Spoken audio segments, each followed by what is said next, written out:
앞에 열심히 신앙생활을 한다 해도 항상 우리 속담에도 있듯이 길고 짧은 것은 뭐 해봐야 알아요?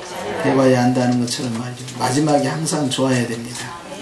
그런데 여러분, 우리가 이 사람한테 이런 말 듣고 저 사람한테 저런 말 듣고 여러 가지 평가와 분석을 받지만 하나님 앞에 섰을 때 주님께서 나에게 뭐라고 평가하느냐 하는 것이 가장 중요한 줄 믿습니다. 근데 우리 주님께서 이 땅에 다시 재림하실 때, 처음 오실 때는 구원의 예수님을 오시지만 나중에 두 번째 오실 때는 심판의 예수님, 그리고 우리를 판단하시는 예수님, 선악간에 우리에게 상급 주시는 예수님, 그 예수님으로 오신다는 말씀이죠. 그런데 오늘 보니까 지으신 것, 주님이 창조하신 것, 심지어는 우리의 마음의 생각이나 우리의 모든 언행심사, 주님이 다 창조하셨죠. 그 하나라도 그 앞에 나타나지 않는 것이 없다. 오직 만물이 우리를 상관하시는 자, 상관한다는 것은 결정을 짓고 판단을 내린다는 거예요. 그분 앞에, 눈앞에 벌거벗은 것처럼 완전히 다 노출이 된다는 거예요. 감출 것이 아무것도 없다는 것입니다. 그러면서 주님께서 천지를 뭘로 창조하셨습니까? 말씀으로.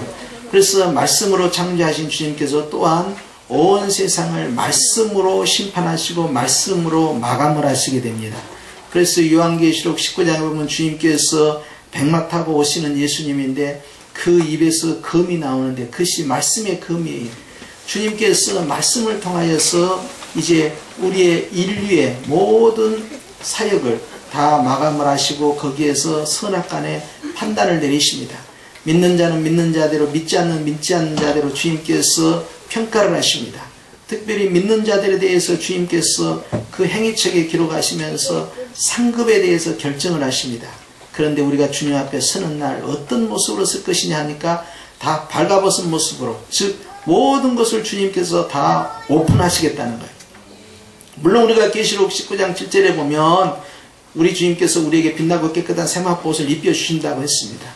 그럼에도 불구하고 주님께서는 또한 계시록 20장을 통하여서 주의 보좌 앞에서 각 사람의 행위대로 다 판단을 하시겠다는 거예요. 그때는 여러분, 우리가 주님 앞에서 이제 우리 자신도 잊어버렸던, 몰랐던 것들까지 다 노출이 되고, 그래서 주님께서 다 평가를 하시는데 주님이 벌거벗은 것처럼 평가를 받는다는 거예요. 모든 것이 다 노출된다는 거죠.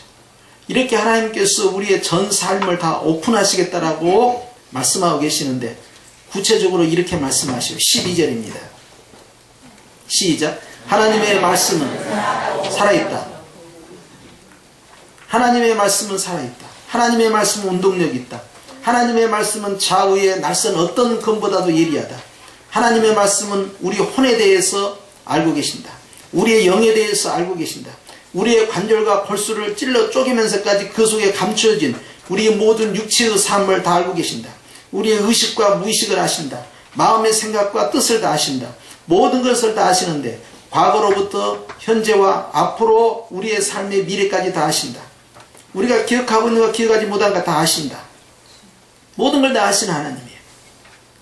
그렇기 때문에 주님께서는 이 모든 것들을 다 감찰하시고 이것에 대한 평가를 내리시고 이것들을 다 오픈하시겠다는 거예요. 그러니 우리가 하나님 앞에서 다 드러나게 될 것인데, 그러면 우리는 어떻게 해야 되느냐 하는 거예요. 하나님의 말씀 앞에서 우리는 모든 것이 다 공개가 될 것인데 우리는 어떠한 삶을 살아야 되느냐 하는 이야기예요. 주님께서 왜 이 말씀을 하셨는가 하니 우리에게 진정으로 주님 앞에 서 있는 모습이 어떠해야 하느냐를 우리에게 말씀하고자 하시는 거예요. 10절에 이런 말씀이 있습니다.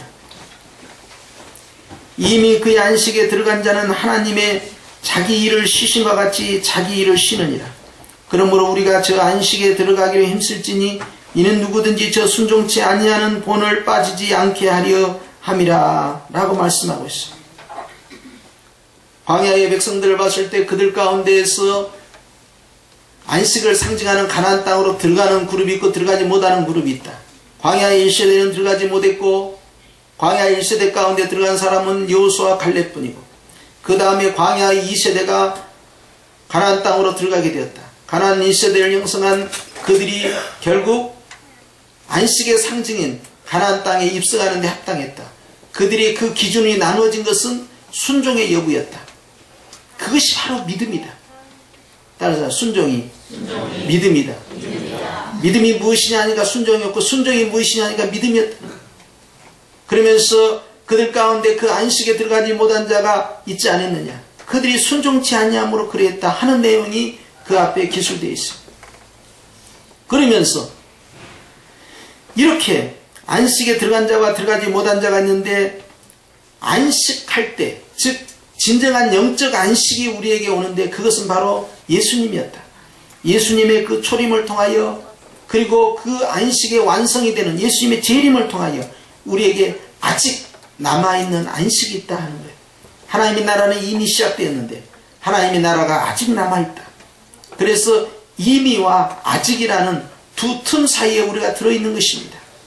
이미 이루어졌음에도 불구하고 그러나 아직 우리가 기다리고 있는 것이 있다 하면서 재림을 바라보게 하는 것입니다.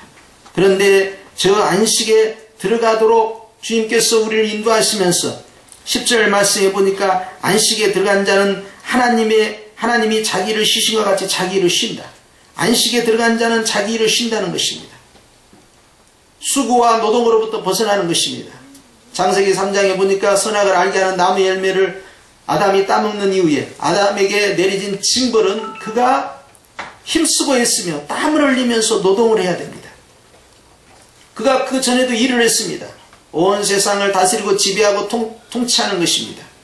아담에게 전 피조물을 다스릴 수 있는 권한이 부여가 됐습니다. 그러나 그것은 그의 즐거움이었고 행복이었지 그에게 노동이 아니었고 형벌이 아니었습니다. 그러나 선악을 알게 하는 나무 열매를 따먹은 다음부터 그에게 일이라는 것은 노동이 되었고 그것은 순전히 한 가지 목적이에요. 먹고 사는 문제 때문에.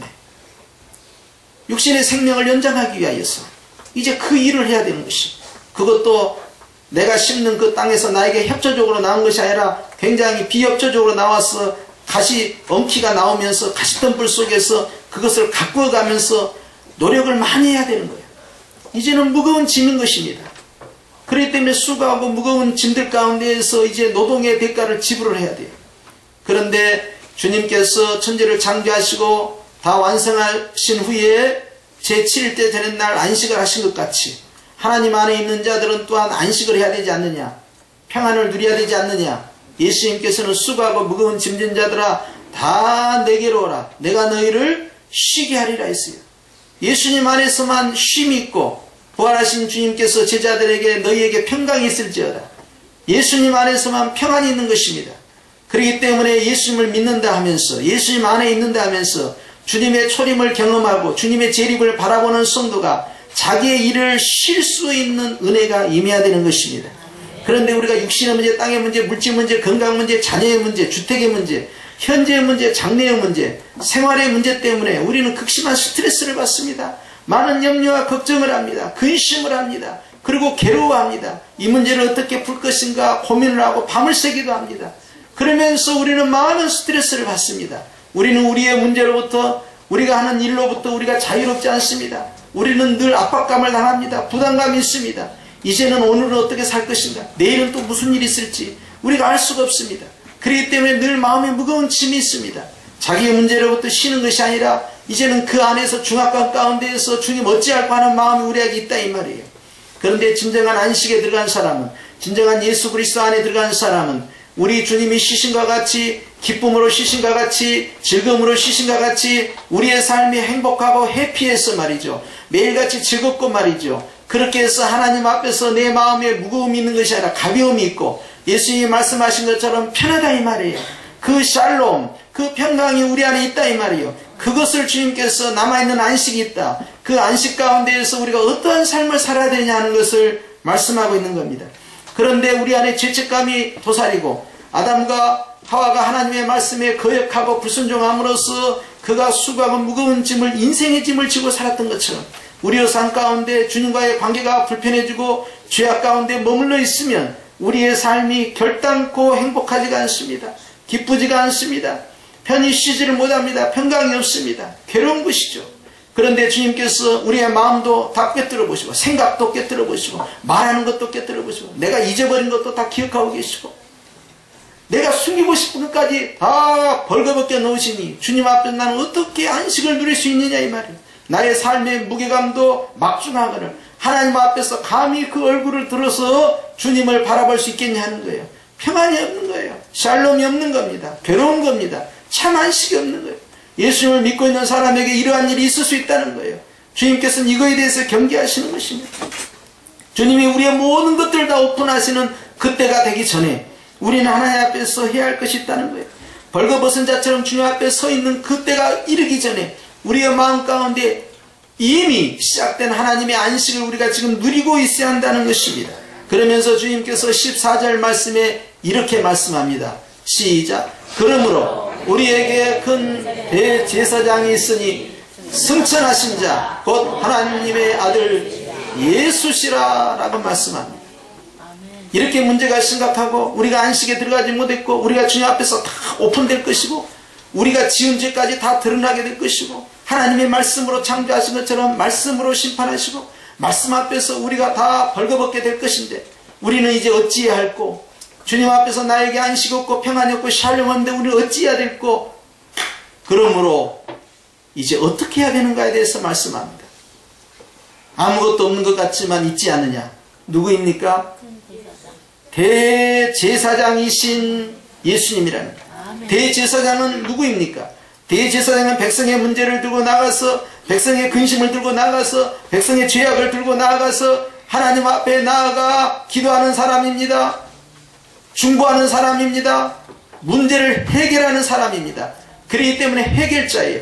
우리에게 진정한 영적 해결자가 있지 않느냐? 우리의 문제, 우리의 삶의 문제, 우리의 생활의 문제, 우리의 죄악의 문제, 우리의 근심의 문제, 주님 앞에 벌거벗은 이 문제 앞에서 우리의 문제를 해결하실 해결자가 있지 않느냐? 대제사장이지 않느냐? 그 해결자가 누구시냐? 바로 하나님의 아들 예수다. 아멘. 그분은 승천하신 분이다. 아멘. 즉 그분은 죽었다가 나를 위하여 3일 만에 부활하신 바로 그 하나님이시다. 아멘. 그 하나님이신 예수님께서 이제 승천하셔서 주의 보좌에 계시는데 오르신 자는 또한 내리실 것이니 주님 앞에 서는 날 우리는 어찌해야 되겠느냐? 따라서 합시다. 우리가 믿는 도리를 굳게 잡으라.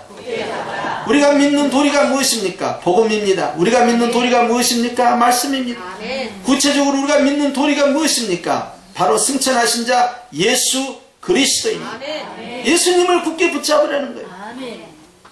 그러면서 주님께서 우리에게 15절에 이렇게 말씀합니다. 우리에게 있는 대제사장, 이분은 우리의 연약함을 채우려 하지 아니하는 자가 아니요 모든 일에 우리와 한결같이 시험을 받는 자로 될 죄가 없다. 이분께서는 대제사장으로서 우리 해결자로서 우리의 연약함을 알고 있다. 우리의 나약함을 알고 있다. 우리 예수님께서는 베드로가 겟세마네 동산에서 깨어서 기도하지 못하는 모습을 보고 안타까워하셨습니다. 깨어서 기도해야 된다. 시험이 온다. 깨어서 기도해야 된다. 시험이 온다. 그러나 제자들은 그것을 이겨내지를 못했습니다. 주님께서 베드로와 야고보와 요한을 바라보시면서 마음은 원이로되 육신이 약하더라. 마음은 기도하고 싶다는 걸 알고 있다는 거예요. 내 마음은 그렇지 않습니다. 주님, 저도 이 시험에서 벗어나고 싶습니다. 그런데 육신이 따라가지 않는구나. 결국 이 사건을 통하여서 베드로는 큰 시험에 빠지게 되고 대제사장 가야바의 법정에서 주님을 3번이나 부인하는 베드로를 경험하게 됩니다. 그러면서 그가 하나님 앞에서 통곡하고 참여하는 과정을 경험하게 되는데 주님께서는 이 모든 것을 보았던 것입니다.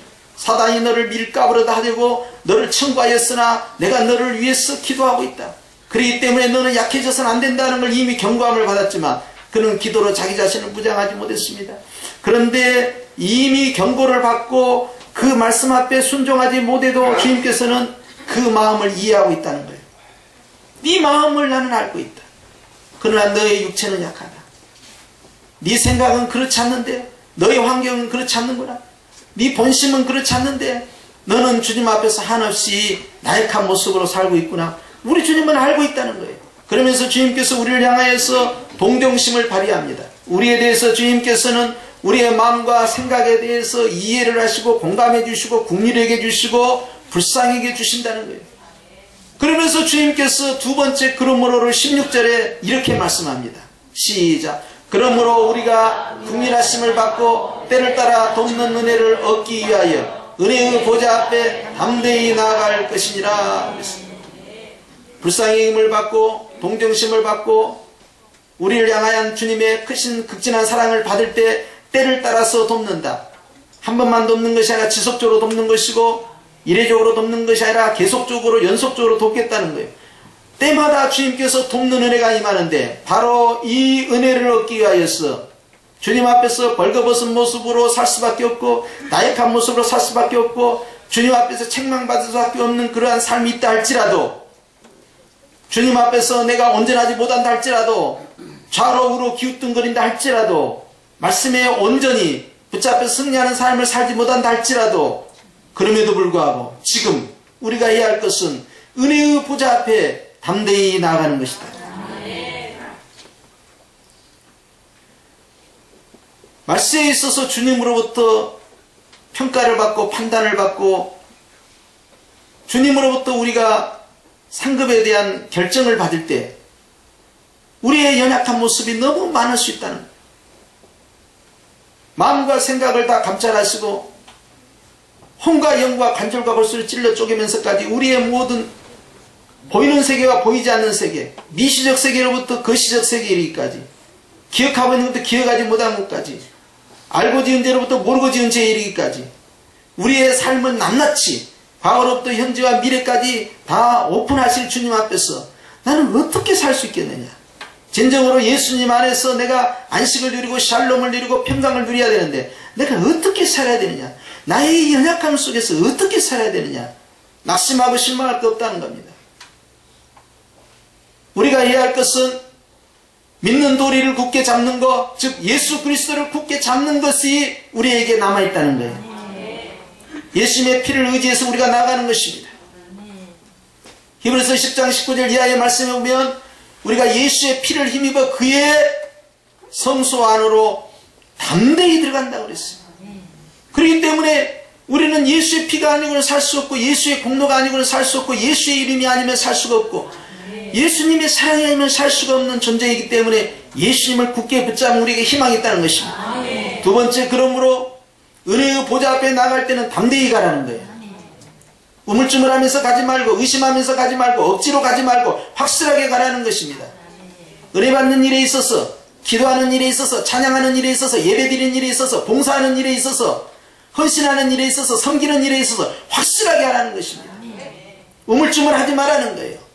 너희가 무슨 일을 할 때는 성령으로 일하는 것처럼 너희가 무슨 말을 할 때는 성령으로 말하는 것처럼 너희가 무엇을 사랑할 때는 성령으로 사랑하는 것처럼 너희가 무엇을 헌신하고 봉사할 때는 성령으로 하는 것처럼 그렇게 열정을 가지고 하나님 앞에서 담대히 전진하라는 것입니다. 기쁨으로 가라는 것입니다. 즐거움으로 가라는 것입니다. 그렇기 때문에 주님께서는 우리가 주님 앞에 나아갈 때 그 담대한 것을 보고 바로 믿음이라고 말씀하십니다. 예수의 피를 붙잡고 예수의 이름을 붙잡고 예수의 공로를 붙잡고 예수의 사랑을 붙잡고 가는 사람, 담대히 나아갈 때 그는 믿음이 있다 하니 그는 주님 앞에서 벌거벗은 자가 아니요 빛나고 깨끗한 세마포옷을 입고 있다는 것입니다. 우리가 우리 스스로의 자력의 힘으로 노력으로 내 공로로 하나님 앞에서 거룩한 모습으로 서 있을 수가 없습니다. 우리가 힘쓰고 애쓰고 우리 의지력을 발동하고 이성적으로 잘 판단해서 결단을 내리고 그렇게 노력한다 할지라도 우리 인간의 힘으로는 내 스스로의 힘으로는 하나님 앞에서 벌거벗은 모습밖에 없다는 거예요. 노력해도 안 됩니다. 울어도 안 됩니다. 힘써도 안 됩니다. 애써도 안 됩니다. 그러나 믿으면 된다는 것입니다. 하나님의 말씀 가운데 오늘 순종하는 복이 있기를 축원합니다. 그렇기 때문에 예수의 이름을 굳게 붙잡으라는 것입니다. 예수의 공로를 붙잡으라는 것입니다. 예수의 피를 붙잡으라는 것입니다. 예수의 사랑을 붙잡으라는 것입니다. 그것도 이왕 붙잡으려면 확실하게 담대하게 붙잡으라는 것입니다. 우물쭈물 잡으라는 것이 아니에요. 예배를 드릴 때도 여러분 믿음의 배짱을 가지고 확실하게 화끈하게 뜨겁게 열정으로 주님을 향해서 내 자신이 나아가는 것입니다. 호람대오의 신앙이라는 것은 두려워하지 않는 신앙이에요. 하나님께서 우리에게 주신 것은 두렵게 함이 아닙니다. 주님이 우리에게 주신 건 두려워하는 마음이 아니에요. 평강의 마음을 주기를 원한다 하셨어요. 그렇기 때문에 평안의 예수님께서 우리 안에 계시는데 우리는 어찌하여 그 평안이라는 안식을, 샬롬이라는 안식을 누리지 못하느냐. 이미 얻었건을 아직도 얻지 못하고 있는 것이 있는데 주님 앞에 우리가 아무리 연약한 모습이 있다 할지라도 예수님의 이름으로 우리는 빛나고 깨끗한 세마포옷을 입고 주 앞에 거룩하게 설 수 있는 것이다. 담대하게. 그렇기 때문에 주님께서 오늘 우리의 모습을 바라보면서 성인의 가족들을 향하여서 너희가 주 앞에서 담대하느냐? 너희가 주님 앞에서 믿는 도리를 굳게 붙잡고 있느냐 하는 걸 묻는 것입니다. 어차피 사람은 허물투성이에요. 이웃십보 소백보입니다. 다 까발려 놓으면 다 그것이 그거예요. 큰 돌이든 작은 돌이든 다 물에 가라앉는 것입니다. 주님 앞에서 자랑할 것이 없어. 도토리 기적이에요. 어떻게 할 거냐는 거예요. 잘난 사람, 못난 사람, 믿음이 좋은 사람, 믿음이 적은 사람 있다 하더라도 주님 앞에서는 다 죄인일 뿐이에요. 우리가 하나님 앞에서 아름다운 모습으로 서일 수 있는 비결은 딱 하나입니다. 그것은 바로 예수님의 피, 예수님의 공로, 예수님의 사랑인 것입니다. 예수님이 나를 위하여 십자가에서 나 같은 죄인을 위하여 대신 죽으시고 나 같은 죄인을 살리게 하여 대신 부활하시고 그리고 주님께서 승천하셔서 다시 오시는 날까지 담대히 나오너라, 담대히 나오너라, 두려워하지 말라는 것입니다. 그렇기 때문에 그것은 감사와 기쁨을 의미하는 것입니다. 확실한 열정과 담대함이에요. 그렇기 때문에 믿음의 확신, 담대함, 기쁨, 이것이 성령 충만이에요. 할렐루야. 따라서 합시다. 믿음의 확신, 담대함, 기쁨, 이것이 성령 충만이다. 주님 앞에 나아가는 자는 그와 같이 가야 돼요. 내가 의기소침해서 주님 저는 부족한 것이 많아요. 성경에 대해서 알지도 못해요. 주님께 헌신도 많이 못했어요. 제가 말씀대로 순종을 못해요. 자기 열등감, 자기 컴플렉스 속에서 나는 부족한 사람이에요. 제가 하나님 앞에 해드린 것도 없는데 제가 어떻게 감히 주님을 우러러 보겠나이까? 이런 말 하지 말라는 거예요. 예수님 안에서는 담대하라는 것입니다. 아멘. 주여 나는 부족하오나 예수님의 이름으로 주를 보나이다. 아멘. 주여 나는 연약하오나 예수님의 사랑 안에서 아버지 앞에 담대히 나아가나이다. 아멘. 내가 감히 주님을 주라 부를 수 없지만 예수님의 그 공로가 있기에 내가 아버지의 보좌 앞에 나아가나이다. 아멘. 담대히 뛰어가라는 것입니다. 아멘. 주저하지 말라는 거예요. 이것이 바로 믿음 안에서 거룩한 열정입니다. 담대함이에요. 믿음의 배짱이지요. 이 용기는 어디서 왔습니까? 예수님의 공로입니다. 내가 감히 어떻게 나 같은 죄인이 뭐라 고백할 수 있겠고 주님 만날 때 내가 뭘 자랑할 게 있습니까? 내가 아는 것은 다 죄악뿐이거늘 그럼에도 불구하고 우리에게는 기다리는 상급이 있으니 바로 예수님의 이름으로 나아갈 때 주께서 우리에게 주시겠다는 거예요. 그렇기 때문에 우리에게 남아있는 이 안식을 위해서 이제 우리는 우리의 문제 앞에서 자유함을 누려야 합니다. 주님의 안식에 들어가는 성도는 자기 일을 쉰다 했습니다. 이제는 우리가 나의 문제를 가지고 주님 앞에서 염려하고 걱정하고 근심하는 것이 아니에요. 이제는 이 문제 앞에서 씨름하는 자가 아니에요. 이제는 이것을 내려놓는 자, 내려놓을 때도 담대하게 확실하게 내려놓고 내려놓을까 말까 기도하는데 기도 안 들어주면 어떻게 하지? 주님께서 내 기도를 들으시긴 할까? 주님이 안 된다고 하면 어떻게 하지? 여러분 주님께서 우리의 기도를 들으신 것도 아멘이요. 우리의 기도를 거절하신 것도 아멘이요. 우리의 기도를 계속해서 연장시켜서 훈련시키는 것도 아멘이요. 그렇기 때문에 우리는 주님 앞에 기도할 때도 담대함으로, 예배드릴 때도 담대함으로, 찬양할 때도 담대함으로, 헌신과 봉사도 담대함으로 주님 앞에서 이 열정이 식을 수 없다는 거예요. 왜냐하면 바로 예수님이 나와 함께 하시기 때문에 그러합니다. 그렇기 때문에 여러분 오늘 주님께서 자기의 일을 쉬는 자, 이제 주님 안에서 평안을 누리는 자, 안식에 들어간 자, 샬롬을 누리고 있는 자, 이제 주님 앞에서 벌거벗은 것처럼 연약한 자, 당황해하지 말라는 겁니다. 우리는 어떤 노력을 해도 결단코 완전한 자, 완벽한 자, 의로운 자가 될 수가 없다. 그럼에도 불구하고 우리는 믿음으로 의로운 자가 되고 우리는 얼마든지 아버지처럼 거룩한 자가 되고 아버지처럼 온전한 자가 될 수 있다는 거예요. 어떻게 됩니까? 믿는 도리이신 예수 그리스도를 굳게 붙잡을 때 복음 안에서 이 모든 일이 이루어진다는 것입니다. 그렇기 때문에 담대히 나가라는 것입니다. 확실하게 나가라는 것입니다. 주저하지 말고 나가라는 것입니다. 오직 주님이 나와 함께 하심으로 말미암아 예수의 이름으로 승리하는 자가 되는 거예요. 할렐루야. 저는 오늘 이 말씀을 여러분에게 전하면서 부탁드리는 것은 오늘 하나님의 은혜의 보좌 앞에 나온 저와 여러분이 주님 앞에 나아갈 때 마음을 아시는 주님 앞에 우리의 마음을 통째로 다 드릴 수 있기를 축원합니다. 이 생각 저 생각 할 것 없어요. 이 감정 저 감정 필요 없어요. 주님을 사랑하는 마음으로 감사함으로 기쁨으로 주 앞에 나가면 주님이 그 담대한 예배를 받으시는 것입니다. 매일같이 그러한 삶이 우리에게 필요합니다. 내일은 무슨 일이 있을지 모르지만 여러분 두려워할 거 없습니다. 왜냐하면 내일이라는 시간을 창조하신 주님께서 우리에게 선물로 주시는 것이고 주님께서 그 내일이라는 미래를 통하여서 나에게 상급을 허락하시기 때문에 그래요. 그렇기 때문에 여러분 두려워할 필요가 없어요. 주님은 항상 나와 함께 하시면서 나로 하여금 하나님 앞에서 담대한 삶으로 미래에 감춰놓은 예비하고 계신 주님의 은혜를 내 것으로 삼는 자가 되기를 원하시고 있다는 거예요. 할렐루야. 뭘 주저하겠습니까? 주님 앞에서 그런 두려움이 오히려 주님과의 관계를 차단시키고 미래에 대한 두려움이 은혜를 차단시키고 내 삶에 대한 근심과 염려가 기도의 문을 막고 있거늘 주님 앞에서 이러한 것들을 안식을 방해하는 것들로서 우리가 소유해서는 안 되는 것들이죠. 주님은 다 이것들을 내려놓게 만들어라는 거예요. 오늘 주님 앞에 서 있는 저와 여러분은 주님 앞에서 어떤 모습입니까?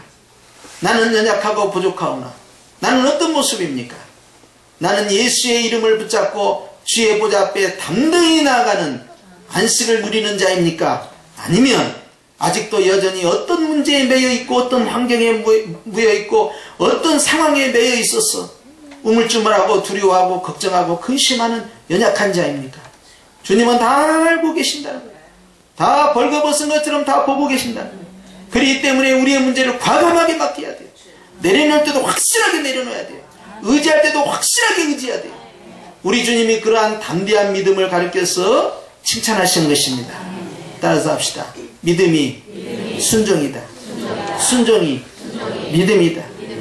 여러분 안에 거룩한 믿음의 결단이 있어서 여러분 어느 것도 여러분의 마음을 흔들지 못하도록 두렵지 아니하는 담대한 믿음으로 오직 예수님만 의지함으로 매일매일 승리하는 저와 여러분이 되시기를 주의 이름으로 축원합니다. 기도하겠습니다.